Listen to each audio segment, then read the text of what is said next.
College ಮಕ್ಕಳಲ್ಲಿತ್ತು, ಈಗ high school ಮಕ್ಕಳಲ್ಲೇ ಬಂದಿದೆ ಈ ರೋಗ. ಅಮ್ಮ ಆಗಿದ್ರು ಅಪ್ಪ ಆಗಿದ್ರು ಗಂಡ ಹೆಂಡತಿ ಇಬ್ಬರೂ ಸೇರಿ ಮಾಡ್ತಿದ್ರೆ ಬಹಳ ಬಹಳ ಬಹಳ ಒಳಿತು.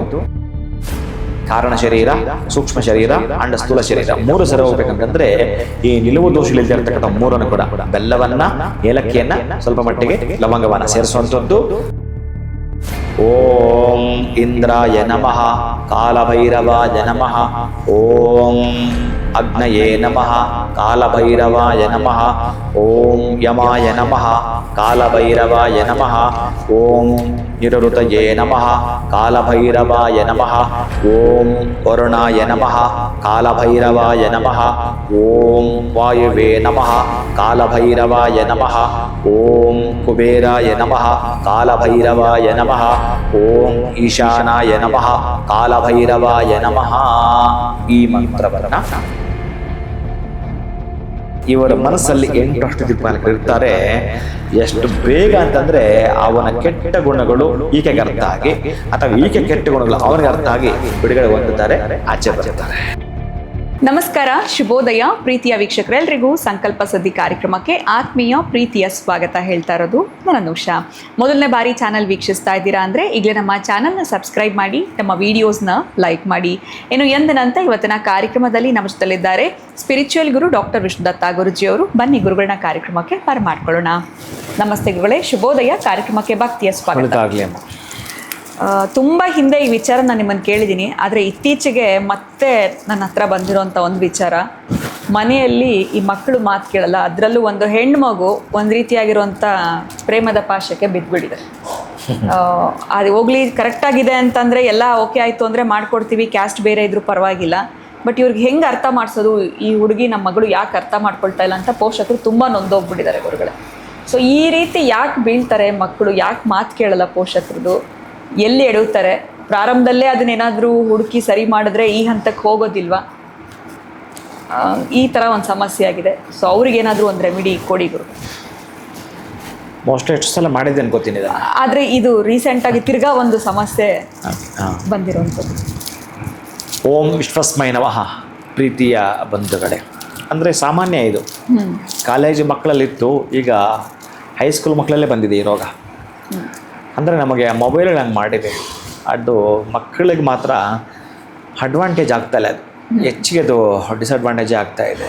ಮೊಬೈಲ್ಸ್ ಯಾವಾಗ ಅದು ಹೆಚ್ಚಿಗೆ ಬಳಸ್ತಾರೋ ಅವರು ಏನೇನೋ ನೋಡಿ ಹಾಳಾಗಲಿಕ್ಕೆ ಅವಕಾಶ ಮಾಡಿಕೊಡ್ತದ್ದು ತಂದೆ ತಾಯಿಗಳು. ಅದು ಗಂಡು ಮಕ್ಕಳಾಗಿರಲಿ, ಅದು ಹೆಣ್ಣು ಮಕ್ಕಳಾಗಿರಲಿ, ಆ ರೀತಿ ಏನಾದರೂ ಮಾಡುತ್ತಿದ್ದರೆ ನೀವೇನು ಹೇಳಿದ್ರು ಅವರು ಜೋರು ಮಾಡ್ತಾರೆ. ನಾನು ಹಂಗಲ್ಲ, ಹೀಗಲ್ಲ, ನಾನು ಹಾಗೆ ಮಾಡೋವಳಲ್ಲ, ನಾನು ಈಗ ಮಾಡೋನಲ್ಲ, ನನಗೆ ಏನೇನೋ ಹೇಳ್ತಾರೆ ಅವರು.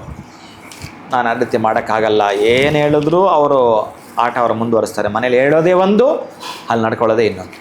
ನಾಳೆ ದಿವಸ ಮನೆ ಬಿಟ್ಟು ಪಲಾಯನ ಕೂಡ ಆಗ್ತಾರೆ.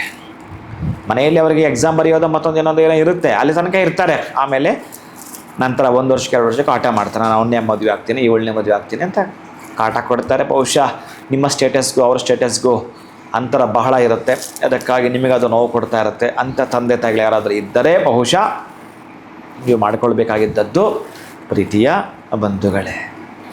ಅಮ್ಮ ಆಗಿದ್ದರು ಅಪ್ಪ ಆಗಿದ್ದರು ಗಂಡ ಹೆಂಡತಿ ಇಬ್ಬರೂ ಸೇರಿ ಮಾಡ್ತಂದರೆ ಬಹಳ ಬಹಳ ಬಹಳ ಒಳಿತು. ಬೆಲ್ಲವನ್ನು ಪುಡಿ ಮಾಡಿಕೊಂಡು ಆ ಬೆಲ್ಲಕ್ಕೆ ಸ್ವಲ್ಪ ಏಲಕ್ಕಿ ಲವಂಗವನ್ನು ಚಿಕ್ಕದಾಗಿ, ಲವಂಗ ದೂರ ಇಟ್ಟುಬಿಡಿ ಪರವಾಗಿಲ್ಲ, ಚಿಕ್ಕದಾಗಿ ಹಾಕಬೇಕು. ನೀವು ಹಾಕಿದ್ರೆ ಅದನ್ನು ದೊಡ್ಡದಾಗಿ ಹಾಕಿದರೆ ಅದು ತುಂಬ ಕಷ್ಟ ಆಗುತ್ತೆ. ಸ್ವಲ್ಪ ಚಿಕ್ಕದಾಗಿ ಹಾಕಿ ಏಲಕ್ಕಿ ಸ್ವಲ್ಪ ಹೆಚ್ಚಿಗೆ ಹಾಕೊಳ್ಳಿ, ತೊಂದರೆ ಇಲ್ಲ. ಅಂದರೆ 3 ಪದಾರ್ಥ ಸೇರಬೇಕು ಅಂತ ಇಲ್ಲಿ. ಅಲ್ಲಿರ್ತಕ್ಕಂತಹದ್ದು ಮನುಷ್ಯನಿಗೆ 3 ಶರೀರಗಳಿರ್ತವೆ. ಕಾರಣ ಶರೀರ, ಸೂಕ್ಷ್ಮ ಶರೀರ, ಅಂಡ ಸ್ಥೂಲ ಶರೀರ 3 ಸರಿ ಹೋಗ್ಬೇಕಂತಂದರೆ ಈ ನಿಲುವು ದೋಷಗಳಿರ್ತಕ್ಕಂಥ 3ಅನ್ನು ಕೂಡ ಬೆಲ್ಲವನ್ನು, ಏಲಕ್ಕಿಯನ್ನು, ಸ್ವಲ್ಪ ಮಟ್ಟಿಗೆ ಲವಂಗವನ್ನು ಸೇರಿಸುವಂಥದ್ದು ಪುಡಿ ಮಾಡ್ಕೋಬೇಕು ಪೂರ್ಣವಾಗಿ. ಇಷ್ಟನ್ನು ಕೂಡ ಒಂದು ತಟ್ಟೆಯಲ್ಲಿ ಇಟ್ಕೊಂಡು ಒಂದು ಬೌಲಲ್ಲಿ ಆ ಪುಡಿ ಇಟ್ಕೊಳ್ಳಿ, ತಟ್ಟೆಗೆ ಒಂದೊಂದಾಗಿ ಆಗ್ತಾ ಬನ್ನಿ. ನೀವು ಕುಂಕುಮಾರ್ಚನೆ ಮಾಡ್ತಿರಲ್ಲ ಹಂಗೆ ಬೆಲ್ಲದಿಂದ ಅರ್ಚನೆ ಮಾಡಬೇಕು. ಅರ್ಚನೆ ಮಾಡಬೇಕಾದ್ರೆ ಮಂತ್ರ ಯಾವುದು ಗೊತ್ತಾ?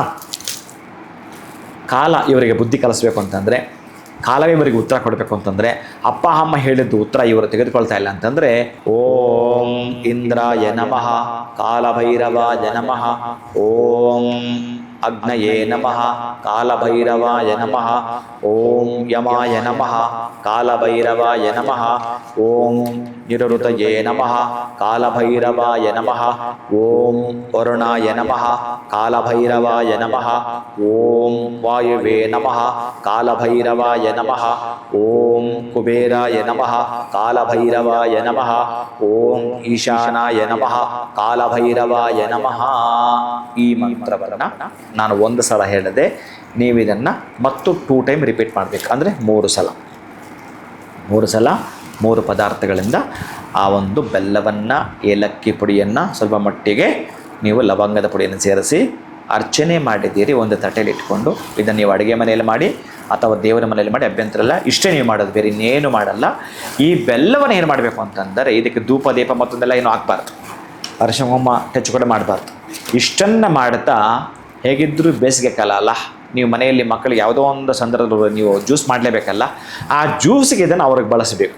ಇದನ್ನು ಯಾರಿಗೂ ಅಲ್ಲ, ಯಾರು ನಿಮ್ಮ ಮಾತು ಕೇಳ್ತಾ ಇಲ್ವೋ, ಯಾರು ಆ ರೀತಿಯ ಪ್ರೇಮ ಪಾಶವೋ, ಅದು ದೊಡ್ಡ ಮಟ್ಟದ ಯಮಪಾಶಕ್ಕೆ ಸಮಾನ ಅದು ಕೇಳ್ತಾ ಇಲ್ಲ ಅವರು ಅಂತಂದರೆ ಸರಿ ಹೋಗಬೇಕು ಅಂತಂದರೆ ಅವರಿಗೆ ಕಾಲವೇ ಉತ್ತರ ಕೊಡುತ್ತೆ. ಕಾಲಭೈರವ ಅವರನ್ನು ಹೇಗೆ ಲಾಕ್ ಮಾಡ್ತಾನಂತಂದರೆ, ಸುತ್ತು ಅಷ್ಟದಿಕ್ಪಾಲಕರಿದ್ದಾರಲ್ಲ, ಹೇಗೆ ನಾವು ಆ ಸುತ್ತು 8 ಅಷ್ಟದಿಕ್ಪಾಲಕರ ಆವಾಹನೆ ಮಾಡ್ತೀವಿ, ಇವರ ಮನಸ್ಸಲ್ಲಿ 8 ಅಷ್ಟದಿಕ್ಪಾಲಕರು ಇರ್ತಾರೆ. ಎಷ್ಟು ಬೇಗ ಅಂತಂದರೆ ಅವನ ಕೆಟ್ಟ ಗುಣಗಳು ಈಕೆಗೆ ಅರ್ಥ ಆಗಿ, ಅಥವಾ ಈಕೆ ಕೆಟ್ಟ ಗುಣಗಳು ಅವನಿಗೆ ಅರ್ಥ ಆಗಿ ಬಿಡುಗಡೆ ಹೊಂದುತ್ತಾರೆ, ಆಚೆ ಬರ್ತಾರೆ. ಇದನ್ನು ಮಾಡಿಕೊಳ್ಳಿ ಪ್ರೀತಿಯ ಬಂಧುಗಳೇ. ನೀವು ಅವರಿಗೆ ಏನು ಜ್ಯೂಸ್ ಕೊಡ್ತೀರೋ ಕೊಡ್ತಾ ಬನ್ನಿ. ಯಾವುದಾದ್ರೂ ಕೊಡಿ. ಆ್ಯಪಲ್ ಕೊಟ್ಟರೆ ಆ್ಯಪಲ್ ಜ್ಯೂಸ್, ಮೂಸಂಬಿ ಕೊಟ್ಟರೆ ಮೂಸಂಬಿ ಜ್ಯೂಸ್, ಪೈನಾಪಲ್ ಕೊಟ್ಟರೆ ಪೈನಾಪಲ್ ಜ್ಯೂಸ್, ಬರೀ ನೀರು ಕೊಟ್ಟರೆ ಕಂಜೂಸ್. ಚೆನ್ನಾಗಿದೆ. ಯಾವುದು ಕೊಡ್ತೀರೋ ಒಟ್ಟಾರೆಯಾಗಿ ಈ ಒಂದು ಬೆಲ್ಲವನ್ನು ಅವರಿಗೆ ಪಾನಕ ರೂಪದಲ್ಲಂತೂ ಕೊಡಬೇಕು ಪ್ರೀತಿಯ ಬಂಧುಗಳು. ಇಷ್ಟು ಮಾಡ್ತಾ ಬನ್ನಿ. ನೀವು ಬೇರೆ ಮಾಡ್ಕೊಳ್ಳಿ, ಈ ಬೆಲ್ಲ ಅವರಿಗೆ ಸೇರಬೇಕು. ಯಾವಾಗ ಸಾಧ್ಯ ಆಗುತ್ತೆ ಅವಾಗೆಲ್ಲ ಕೊಡ್ತಾ ಬನ್ನಿ. ದಿನಕ್ಕೆ ಒಂದ್ಸಲ, ಅದು 2 ದಿನಕ್ಕೆ ಒಂದ್ಸಲ ಜ್ಯೂಸ್ ಕೊಡ್ತಾ ಬನ್ನಿ. ಬಹುಶಃ ಜ್ಯೂಸ್ ಕುಡಿಲೇಬೇಕಲ್ಲ, ನೀವು ಕೊಟ್ಟರೆ ಅಮ್ಮಗೆ ಆಯ್ತು ತಗೋ ಜ್ಯೂಸ್ ತಗೋ ಅಂತೇಳಿ ಕೊಡಿ. ಇಲ್ಲಿ ಅವರು ಹೊರಗೆ ಬರಲಿಕ್ಕೆ ಒಂದು ಅವಕಾಶ, ದೊಡ್ಡ ಅವಕಾಶ. ಎಷ್ಟು ಅದ್ಭುತವಾಗಂತಂದರೆ ಅಷ್ಟು. ಈ ಒಂದು ವಾರ ನೀವೇನಾದ್ರು ಕೊಡ್ತೀನಿ ಅಂತಂದರೆ ಆ ವಾರದಲ್ಲಿ ಎಚ್ಚೆತ್ಕೊಳ್ತಾರೆ, ಆಚೆ ಬರ್ತಾರೆ. ಅಂತಹ ನೋವು ನಿಮಗೆ ಎಷ್ಟು ತಲೆನೋವಾಗಿತ್ತೋ ಶೀಘ್ರವಾಗಿ ಅವರೇ ಹೇಳ್ತಾರೆ. ಆಮೇಲೆ ಅವರು ಗೊತ್ತಾಗ್ಬಿಡುತ್ತೆ, ನಿಮ್ಗೆ ಹೇಳ್ಕೊಳ್ಳಲ್ಲ ಕಿತ್ತಾಡಿದ್ದೀವಿ ಅಂತ, ಜಗಳ ಆಡಿದ್ದೀವಿ ಅಂತ. ಆದರೂ ಅವರ ವರ್ತನೆ ನಿಮ್ಗೆ ಗೊತ್ತಾಗ್ಬಿಡುತ್ತೆ. ನೀವು ಹೇಳಿದ್ದು ಮಾತು ಅಷ್ಟು ಕೇಳ್ತಿರ್ತಾರೆ. ಯಾಕಂದರೆ ಅವರಿಂದ ನೊಂದಿರ್ತಾರೆ. ನಮ್ಮ ಅಪ್ಪ ಅಮ್ಮ ಹೇಳಿದ್ದೆ ಕರೆಕ್ಟ್ ಇತ್ತು ಅಂತ ನೀವು ಹೇಳಿದಂಗೆ ಬಿಟ್ಟಿದ್ದೀನಿ ಅಂತ ಹೇಳಲ್ಲ. ಅವರು ಮನಸ್ಸಿನ ಒಳಗಡೆ ಕ್ಯಾಲ್ಕುಲೇಷನ್ ಹಾಕ್ಕೊಳ್ತಾರೆ. ಆ ಕ್ಯಾಲ್ಕುಲೇಷನ್ ಹೇಗಿರುತ್ತೆ ಅಂತಂದರೆ ಆ ಒಂದು ವರ್ತನೆ ತುಂಬ ನಿಮಗೆ ಖುಷಿ ತಂದು ಕೊಡ್ತಾ ಇರುತ್ತೆ, ಸಂತೋಷ ತಂದು ಕೊಡ್ತಾ ಇರುತ್ತೆ. ಈ ಒಂದು ಬೆಲ್ಲದ ಪಾನಕವನ್ನು ಆ ಮಕ್ಕಳಿಗೆ ಕೊಡಿ ಪ್ರೀತಿಯ ಬಂಧುಗಳೇ. ಖಂಡಿತ ಗುರುಗಳೇ, ಒಳ್ಳೆ ಮಾತಲ್ಲಿ ಹೇಳಿದಾಗ ಮಕ್ಕಳು ಕೇಳೋದಿಲ್ಲ ಅಂತ ಹೇಳ್ಬೋದು. ಇನ್ನೂ ರಿವರ್ಸ್ ಆಗ್ತಾರೆ, ಬ್ಯಾಕ್ ಆನ್ಸರ್ಸ್ ಕೊಡ್ತಾ ಇರ್ತಾರೆ, ಕೋಪ ಮಾಡ್ಕೊಳ್ತಾರೆ, ಊಟ ಬಿಡ್ತಾರೆ ಅಥವಾ ಕಾಲೇಜ್ಗೆ ಹೋಗಲ್ಲ, ಈ ಥರ ಎಲ್ಲವೂ ಕೂಡ ಆಗಿರ್ತಾರೆ. ಈ ಥರ ಪ್ರೇಮ ಪಾಶದಲ್ಲಿ ಬಿದ್ದಿರೋರು ಅದು ಒಂದು ರೀತಿ ಯಮಪಾಶ ಅಂತ ತುಂಬ ಅದ್ಭುತವಾಗಿ ತಿಳಿಸಿದ್ರಿ. ಇನ್ನು ಅವರಾಗವರೇ ಅವರ ಒಂದು ಮೈಂಡ್ ಪರಿವರ್ತನೆ ಆಗಬೇಕು ಅಂತಂದರೆ ಯಾವ ರೆಮಿಡಿಯನ್ನು ಮಾಡಬೇಕು ಅಂತ ತಿಳಿಸ್ಕೊಟ್ಟಿದ್ದೀರಾ. ತುಂಬ ಚೆನ್ನಾಗಿತ್ತು, ಅದ್ಭುತವಾಗಿತ್ತು. ಇದು ಅಪ್ಲೈ ಕೂಡ ಮಾಡೋದ್ರಿಂದ ಒಂದು ರೀತಿ ಹೊರಗಡೆ ಬರೋದಕ್ಕೆ ಅವ್ರಿಗೆ ಸಹಾಯ ಆಗುತ್ತೆ ಅಂತ ತಿಳಿಸ್ಕೊಟ್ಟಿದ್ದೀರಾ. ಧನ್ಯವಾದಗಳು ತಮಗೆ. ನಮಸ್ಕಾರ. ಹರೇ ಶ್ರೀನಿವಾಸ.